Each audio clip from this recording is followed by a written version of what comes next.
Yun, magandang araw po sa inyong lahat. Welcome po sa Makapili TV.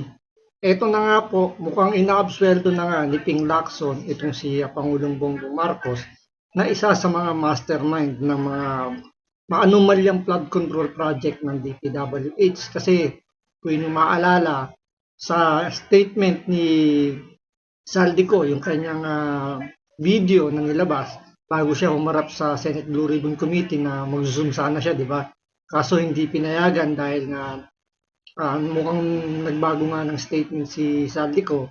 Pero dun sa kanyang statement, sa kanyang video, si Pangulong Bongbong Marcos mismo ang nag-utos daw sa kanya na mag-insert ng 100 billion doon sa BICAM. Ngayon, doon sa statement ni Saldico, marami doon at isa na rin si Ping Lacson ang nagbigay ng kanilang reaksyon na parang bakit daw kailangan pang sa BICAM mag-insert ng 100 billion, pwede naman daw sa NEP. So para wala na daw question. So marami na nagsabi na rin na hindi naman ganun ka-stupido si Bongbong Marcos para gawin niya yun. Kasi nga, napakahirap i-trace kung sa BICAM ipapasok yung insertion. Unlike kung sa NEP, napakadaling hanapin yan, lalo na siyempre yung mga oposisyon, talagang bubusisiin ng todo yan.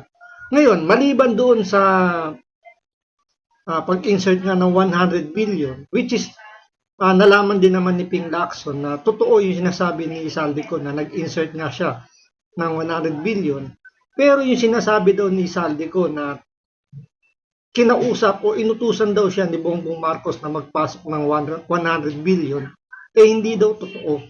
So ito po yung katotohanan base rito kay Ping Lacson sa kanyang mga nakuwang impormasyon na hindi daw si Bongbong Marcos ang nag-utos o sabihin natin, sabi ni Ping Lacson, ginamit lang daw yung pangalan ni Bongbong Marcos o nang name drop lang daw itong mga personalidad na to para daw makapag-insert ng 100 billion pesos. So ito, panoorin po natin yung naging statement ni Ping Lacson kung paano niya iabuswelto si Bongbong Marcos at ibaling yung sisi sa ibang tao para lang mailigtas si Bongbong Marcos dito sa mga anomalyang flood control project ng gobyerno. So ito, panoorin po natin, pero bago ang lahat, kung hindi ka pa nakasubscribe sa Makapili TV, baka naman pwede makapindot po na yung subscribe button at the same time. Palike na rin po muna ng video, wala naman pong bayad dyan. Kaya pindot na. So ito, panoorin po natin. Gusto ko lang ibahagi sa atin yung nangyari do sa, and this affects our economy, even yung investor confidence. You know, I have it on good information that yung announcement na ginawa, yung statement na ginawa ni ex-congressman Saldico, na nagbintang siya na 100 billion, sinasabi niya na utos daw ng Pangulo na isingit sa BICAM. Your Honor and I both know that the 100 billion, and we went over, I know na, both of us went through the list independently or separately. And you and I agree na totoo yung listahan ng 100 billion pesos. Talaga.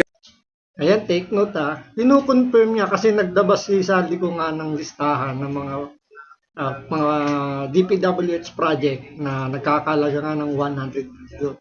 So doon, kino-confirm ni Ping Lacson together with Senator Tito Soto na totoo nga yung mga project na yun. Pero ang ito ang hindi daw totoo. Pakinggan ninyo. Talaga nasingit sa BICAM. But yung sinasabi ni Saldico on social media as posted na nag-deliver siya ng 25 billion representing the 25% commission di umano para kay Presidente, that I will attest na hindi totoo. Yun talaga absolute. So hindi raw totoo na nag-deliver kasi yung nga isa sa mga statement din ni Saldico yun na siya mismo nagdala rin ng pera papunta kay Speaker Romualdez tsaka dito kay Bongbong Marcos. Pero hindi naman dito sinasabi din na hindi totoo nagbigay ng pera si Saldico kay Martin Romualdez. So talagang ang layunin lang dito ni Ping Lacson ngayon ay iiwas si Bongbong Marcos doon sa statement ni Saldico. So binabasag nila na naman dito yung statement na nagsasabi nga na si Bongbong Marcos ay isa sa mga promotor ng pagnanakaw ng pera dahil tulad yan, tandaan nyo sa Diskaya. Sinasabi niya doon, nabanggit yung pangalan ni Romualdez, ayaw nilang payagan maging witness. Diba? Binabasag yung mga statement nila. Si Gutesa, sinabi, nag-deliver ng, nung di pa lumalabas si Saldico, nag-deliver daw siya ng pera doon sa kay Saldico at si Martin Romualdez. Giniba rin nila yun. Kasi nabanggit doon ni Gutesa, yung pera daw nakalagay daw sa bag ng Rimowa. So pati yun, kumbaga, naging issue dito kay Ping Lacson. Maliban doon sa notaryo, pati yung perang pinaglagyan yung bag na pinalagyan ng pera, kini-question din daw niya. Kini-question niya, bakit daw kailangan yung pera ilagay daw sa Rimowa? Ang mahal-mahal daw ng bag ng Rimowa para paglagyan lang daw ng pera. Ang tanong nga dun, di ba, magkano ba yung laman ng isang maleta? Kumpara mo doon sa presyo ng Rimowa. So, ang punto ko lang naman dito, bakit kailangan, di ba, alam niyo yun, i-disregard kagad yung mga sinasabi ng mga nag-witness na ito yung mga magnanakaw. Bakit parang ang nangyayari ngayon, yung mga nagnanakaw, dinidepensahan, tapos yung mga nag-aakusa doon sa nagnanakaw, nagtuturo, yun ngayon ang inuusig nila, di ba? So parang pinalalabas nila yung mga nagtuturo na magnanakaw, yung pa yung mas ang sinungaling kaysa doon sa mga nagnanakaw. Absolutely untrue or false, untrue or completely false. Why? Because last Sunday, I received a call from the camp of former Undersecretary Roberto Bernardo. Ang sinasabi niya, noong nakita niya si Saldico sa social media na nagsasabing merong 100 billion na di umano inutos ng Pangulo na isingit sa BICAM, napag-alaman ko from Undersecretary Bernardo na may mga tao sa Malacanang, not the President, not authorized by the President, who misrepresented him. I will name some of them, Undersecretary Adrian Bersamin. He name-dropped the President, making Saldico believe na utos ng Pangulo na ipasok sa BICAM yung insertions na 100 billion. Now, Yusek Traigib Olaybar. Other personalities. Anyway, regarding the 100 billion, binrake down, kasi nireview niyo yung kanyang notes, This is all related even to the appointment of Secretary Recto to be the Executive Secretary. As he is now the acting, I guess acting kasi hindi naman pwede magbigay ng ad interim appointment because Congress is not in recess, di ba? So, okay. Anyway, ang sabi niya sa akin, hindi po totoo yan, Mr. Senator. Kasi ang breakdown ng 100 billion, 81 billion, yun yung na-assign sa DPWH. Yung 29 billion, other agencies. Hindi niya alam. Out of the 81 billion or out of the 100 billion, yung sa 81 billion, 52 billion, siya ang personal na nag-handle. Ako po nag-handle nun. Nasa notes niya, ito yung kanyang table, binigyan niya ako ng kopya. 51.01, I think almost 52 billion. Anyway, so 52 billion, yun yung personal hinandle niya. And talagang sabi niya, naghatid ako ng pera as kickback, but not to the President, but to Yusek Olaybar. And sabi niya, ang pagkaalam niya, kasama si Yusek Adrian Bersamin. 8 billion pesos, Mr. President, in at least 10 deliveries. The modus that yung arrangement nila is, may tigisa silang armor van. May armor van si Yusek Olaybar, may armor van siya, magpapark sa basement ng Diamond Hotel, darating yung van driven by Olaybar, and possibly, sabi niya, hindi siya sigurado, and possibly along with Adrian Bersamin. Bakante yung armor van, ipapark, idadrive yung isang van na puno ng pera.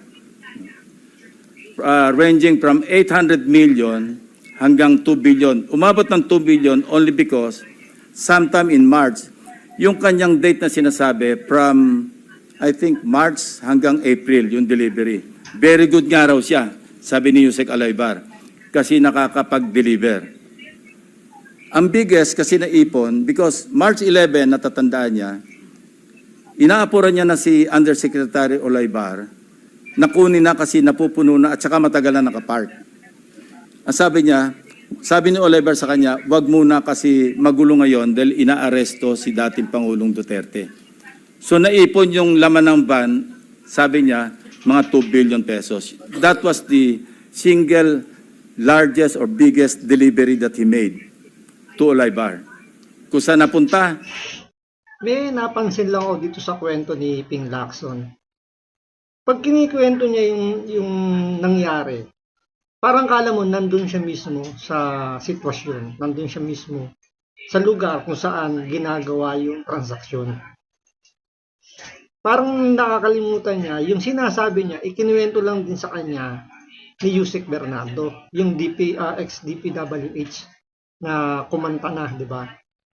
Parang hindi naman niya naisip na, hindi naman ba pwedeng, yung kwento ni Saldico, yung kwento ni Yusek Bernardo, yung kwento ni ni Gutesa, hindi ba niya nakita na magkakakonekta naman? Di ba? Anong ba yung pinakapunto? May nagdi-deliver ng pera.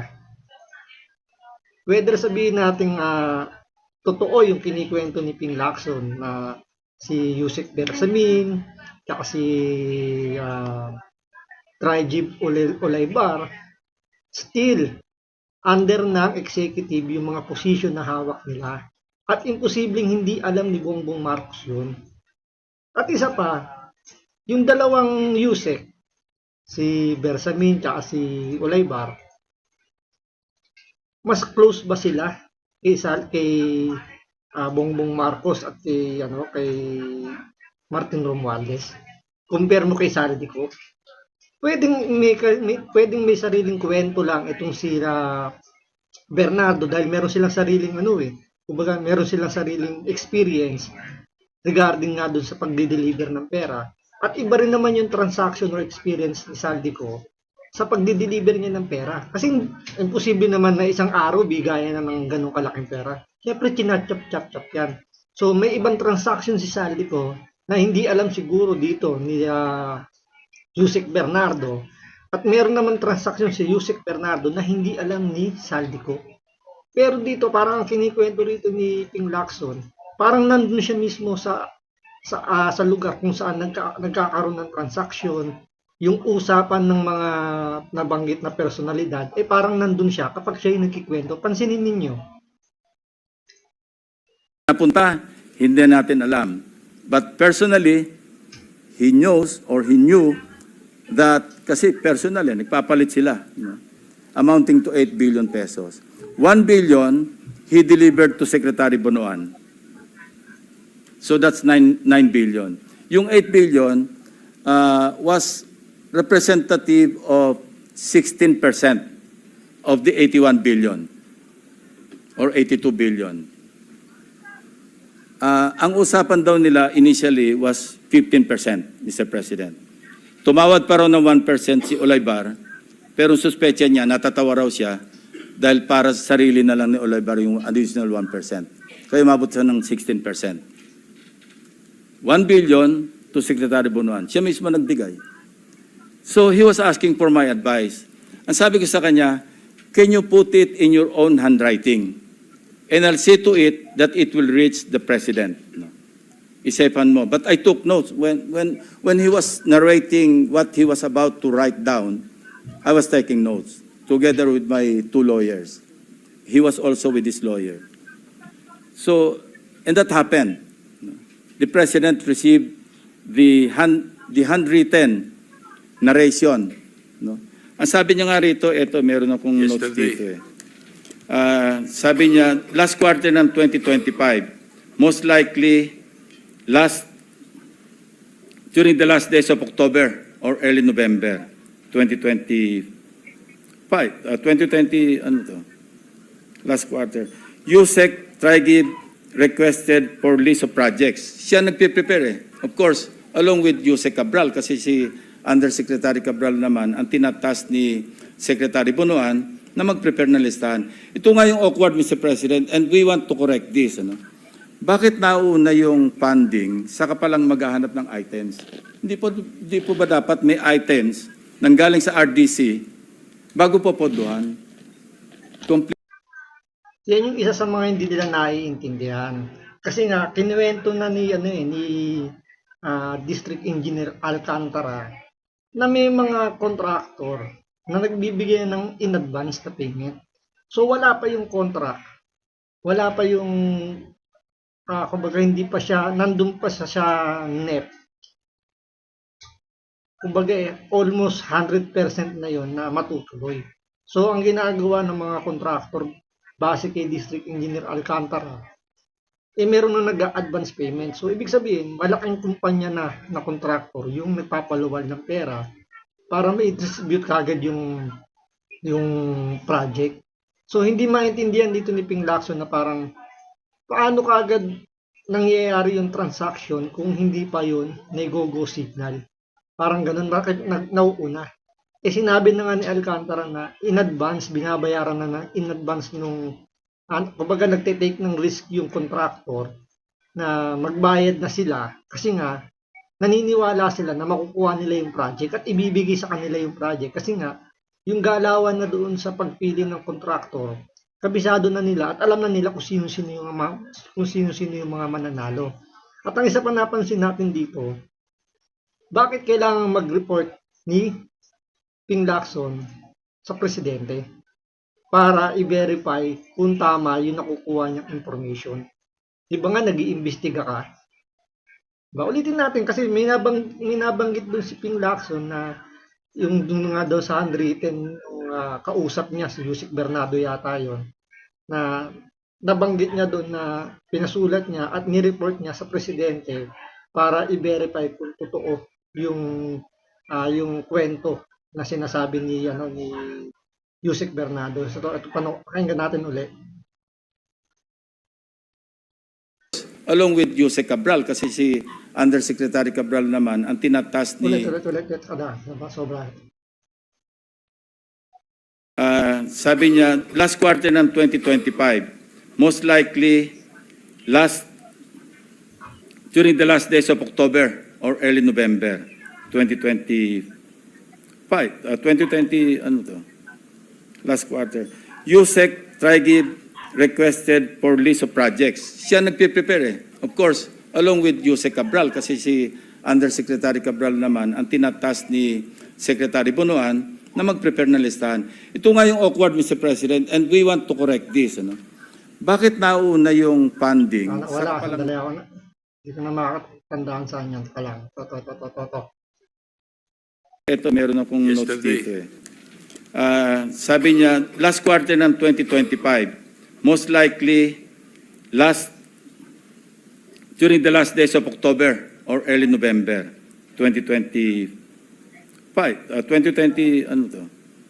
Last quarter. USEC Trigib requested for list of projects. Siya nagpe-prepare eh. Of course, along with USEC. Wala sandali lang Pas tayo. Yan, medyo mahaba.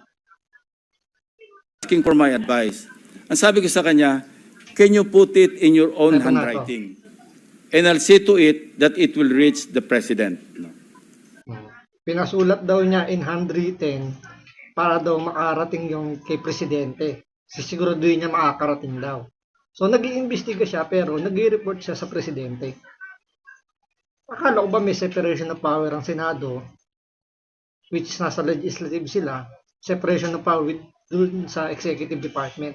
Pero bakit parang nag-report si Ping Lacson sa presidente? So asaan dun yung separation of power? At the same time, binibigyan niya na ng kumbaga parang pinasasagot niya rito ang timano yung presidente, binibigyan niya ng kung ano yung nangyayari sa investigasyon para makaiwas sila kagad dun sa mga magiging puna o yung magiging kinalabas ng investigasyon. So, parang parang nagbibigay na ng tip itong si Ping Lacson dito kay Bongbong Marcos. Isipan mo. But I took notes when he was narrating what he was about to write down. I was taking notes together with my two lawyers. He was also with his lawyer. So, and that happened. The president received the handwritten narration. No? So, na-receive daw ng presidente yung handwritten narration ni Yusek Bernardo na kumbaga ay binabangga nila dun sa kwento ni Saldico. No? Ang sabi niya nga rito, eto meron akong notes dito eh. Sabi niya, last quarter ng 2025, most likely during the last days of October or early November 2020, ano to? Last quarter. Yusek Trigib requested for list of projects. Siya nagpe-prepare eh. Of course, along with Yusek Cabral kasi si Undersecretary Cabral naman ang tinatas ni Secretary Bunuan na mag-prepare ng listahan. Ito nga yung awkward, Mr. President, and we want to correct this. Ano? Bakit nauna yung funding saka palang maghahanap ng items? Hindi po ba dapat may items nang galing sa RDC bago po podohan? Complete with... Ang sagot nga diyan, garapalan nga yung korupsyon. Kumbaga, hindi pa napipisa yung itlog, binibilang na nila yung sisiw. Kasi alam nila na makukuha nila yung project. Sinabi na ni D.A. Alcantara yan. May nagbabayad ng advance. Kasi nga, nagte-take ng risk at the same time, confident na sila na makukuha nila yung project. Kaya willing sila mag-take ng risk. Bakit hindi maintindihan ni Ping Lacson yung ilang beses nang inulit-ulit yun ni District Engineer Alcantara. Pero hindi pa rin pinaniniwalaan ni Ping Lacson kasi meron siyang sariling kwento na kailangan yun nung tumbukin nung tinatakbo ng investigasyon.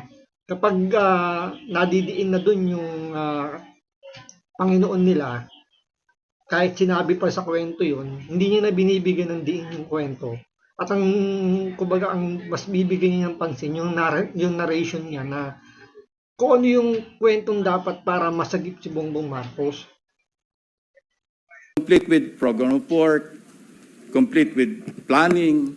Pero ito po, nauna pa yung pagpopondo, saka palang hahanapan ng items na ililista sa NEP. Remember, bukod pa po ito, dahil ito, gaan na ito eh, BICAM na ito eh. And mind you, even during the NEP, anyway, mamaya ako na itakil yun. Ito yung sinabi niya rito. No? Ito, sinabi niya na si Trigib Olaybar prevented him from disclosing details on the 52 billion to Secretary Bunuan. Ayaw pasabi raw, Mr. President. Tapos, sinabihan siya ni Yusek Trigib Olaybar na si Secretary Bunuan asked Executive Secretary Bersamin several times, sino ba magpapacilitate itong 52 billion? Of course, isasama sa BICAM, paano ito re-release? Sino magpapacilitate? Ang sagot ni ES Bersamin sa kanya, we will take care of it.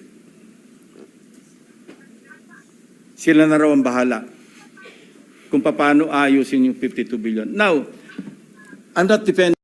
So, ibig sabihin, meron talagang kinalaman si dating Executive Secretary Bersamin bago siya mag-resign. Meron siyang kinalaman doon sa pagmamanipula nga nung budget, yung pagnanakaw nga nung pera. Kasi noong una tinatanggi niya na meron siyang kinalaman eh.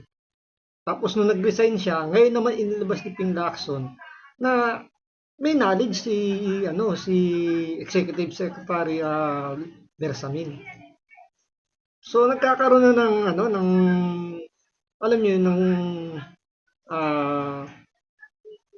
pagkakaparehas ng yung kwento kahit baliin nila, nandun yung katotohanan. Contradicting ba kumbaga?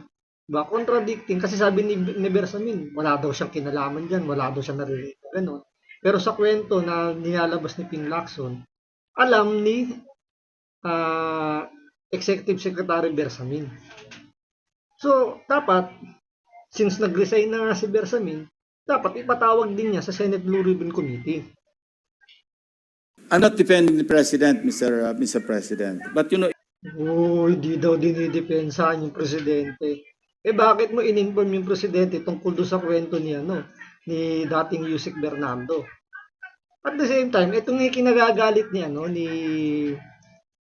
Marcoleta. Ikaw yung head ng chairman ka ng Blue Ribbon Committee. Tapos maglalabas ka ng ganyang klaseng statement na inaabsuelto mo. So parang ano na nangyayari sa investigasyon mo? Kung sa iyo pa lang ay meron ka ng prejudgment doon sa nangyayaring investigasyon mo. Para saan pa yung pag-iimbestiga? Kung parang pinagtatakpan mo na sinasagip mo na yung presidente. But in fairness to him, yung list of projects, yung 100 billion, initially naka-FLR lahat yun eh. Pinapatrack ko ngayon sa aking staff kung ilan yung na-release out of the items on FLR or PISARO for issuance of SARO. Hindi pa namin alam. But initially, kasama sa nabito do sa 194 billion ng ating Pangulo, 1.15 billion pesos worth of projects. Andito yung listahan ng projects. Nilista rin nakita ng mga staff ko ito, pero may listahan din si Bernardo nito.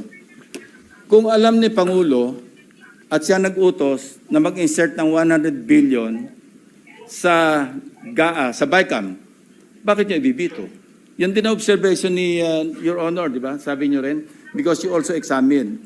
While you were examining respecting the 2025 GAA, we were also busy inspecting. No, hindi naman tayo po nag-coordinate, but our findings are practically the same. Di ba? It's the same. So, parang lumalabas dito ngayon na yung sinasabi ni Ping Lacson, pinatotohanan ng Senado. So, parang kumukuha siya yung kumbaga, para lang maging totoo yung sinasabi niya, kumuha siya ng backup na para patotohanan yung sinasabi niya. Pero may lumalabas din na balita na may binito nga si Bongbong Marcos. Pero may mga unprogrammed doon ipinasok. Tulad yung sa DepEd, di ba? Dapat nga mas mataas ang budget ng DepEd. Pero nangyari mas mataas yung budget ng DPWH. So ang ginawa nila, para lumiit yung budget ng DPWH, lumaki yung budget ng DepEd. Yung mga budget ng mga ibang departamento ipinasok sa DepEd. May ganung nangyaring senaryo eh. Pero tinake for granted na yun dito sa kwento ni Ping Lacson. Para lang sabihin na yung narrative nila na si Presidente Marcos nga yung nag-utos na mag-imbestiga eh. Ibinito nga niya yung mga insertion na yan eh. Di ba? So, malinis si Bongbong Marcos, wala siyang kinalaman. So, anong klaseng pag-iimbestiga itong ginagawa ni Ping Lacson? Kung sa kanya pa lang, as Blue Ribbon Chairman Committee, inaabsuelto niya na si Bongbong Marcos despite the fact na may mga nagsasalita, may nagsasabing mga witness, mga whistleblower, na nagtuturo nga na si Bongbong Marcos ay isa sa mga utak ng nakawan ng pera sa gobyerno. Especially si Saldico. Dati, bilib na bilib sila kay Saldico nung nilalabanan si Sara Duterte tungkol sa confidential funds sa intelligence fund. Diba? Ngayon, dahil nga bumalik si Saldico, tinatarget na nung si Saldico at sinasabi, sinungaling, walang kredibilidad, umuwi ka muna sa Pilipinas. Bakit di mo pinayagan mag-Zoom meeting? Samantalang yung ibang chairman ng Senado pinapayagan yung pag-attend through Zoom. Tulad nung kay Alex Guo, di ba? May mga nagsalita doon, kahit yung kay Pangulong Duterte nung pumunta siya sa Senado, di ba? Bakit pinayagan yung ibang witness doon na umattend through Zoom?